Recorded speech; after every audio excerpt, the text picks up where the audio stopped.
Hello, and welcome back to part 2 of buying a home in a seller's market. Last time we talked in part 1, we talked about what a seller's market was and then how that affects a buyer and their ability to go and buy homes today in that competitive environment. We also talked about the fact that there were 11 steps that I use to help and assist my buyers to go through the process so that it's fun, productive, and stress-free. Today we're going to talk about a few of these steps. The first one being that buyer consultation. Again, the buyer consultation is there in order for me to provide you with the education and information you're going to need as a buyer to understand all of these steps and intricacies as well as the terminology as you go through that process.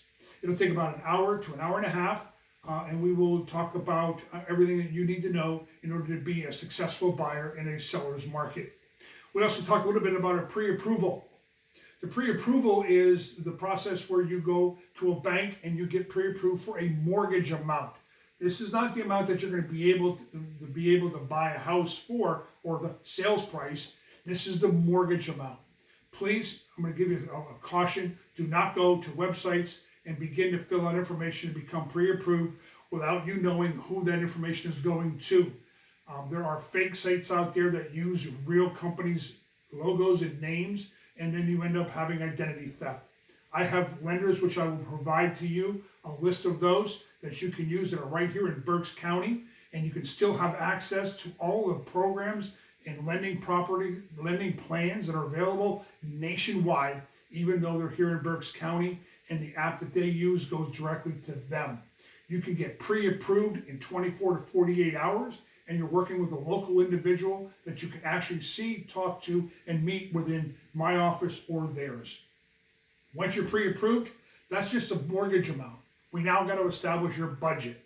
The budget is going to be the number in which you're going to look to be able to buy a property for the sales price. So we need to add to the mortgage amount the amount of money that you have set aside for closing costs and down payment. Also, if you have friends and relatives that are going to be gifting you money, I'll show you how you can work with that because that can be added to your budget as well. Aside from those two areas, you can use a seller assist. I'll talk to you about that during our buyer consultation, how the seller assist works and how that can benefit you as a buyer. Once you have all of that all wrapped up nice and neat, you now know what your budget is and you know what your projected sale price is of a home, and based on your mortgage, you will know what your mortgage payments are on that home as well.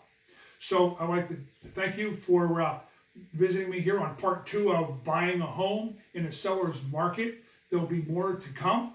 Again, follow me on my Instagram and Facebook at David Snyder Realtor, or give me a call at 484-671-2380 to set up an appointment for your personal buyer consultation. Thank you and have a great